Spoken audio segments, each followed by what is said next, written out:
По результатам проверки, проведенной Генеральной прокуратурой, в действиях Артура Микваби не найдено состава преступления. Речь идет об обращении депутата Алмаса Джапуа, в котором он обвиняет премьер-министра Абхазии в совершении коррупционного преступления, а именно заинтересованности в деятельности ООО «Абхазская медицинская компания». В соответствии со статьями 143, 144, 147 и пунктом 1 части 1 статьи 24 Уголовно-процессуального кодекса Абхазии, Генеральная прокуратура отказала в возбуждении уголовного дела за отсутствием состава преступления.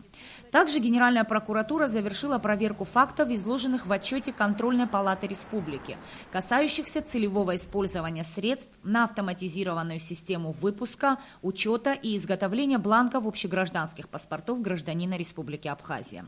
Вывод Контрольной палаты о нецелевом использовании бюджетных средств Генеральная прокуратура считает необоснованным в связи с тем, что денежные средства по исполнению контрактов выделялись не из разделов бюджетных расходов, а из средств резервного фонда президента и правительства республики. По выводам Контрольной палаты о нарушении норм гражданского законодательства в части смены победителя конкурса на поставку оборудования для оснащения паспортного управления МВД, Генеральной прокуратурой проводится дополнительная проверка для установления наличия коррупционных факторов. Это то, что касается обвинений, выдвинутых премьер-министру Артуру Микваби депутатом Народного собрания Алмасом Джапуа. Именно эти обвинения легли в основу постановления парламента об объявлении вотума недоверия премьер-министру, которое депутаты должны рассмотреть в среду на заседании сессии. Теперь, судя по всему, этот вопрос становится неактуальным.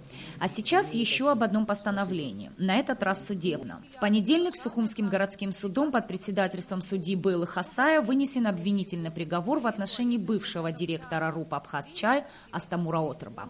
Отырба признан виновным в распространении заведомо ложных сведений, порочащих честь, достоинство и репутацию, соединенных с обвинением премьер-министра Республики Абхазия Артура Микваби в совершении тяжкого преступления. Именно в том, что якобы последний в августе 2015 года в ходе рабочей встречи, где обсуждались вопросы оказания финансовой помощи РУП «Абхазчай», обещал осуществить финансирование в случае выплаты Микваби доли от деятельности предприятия.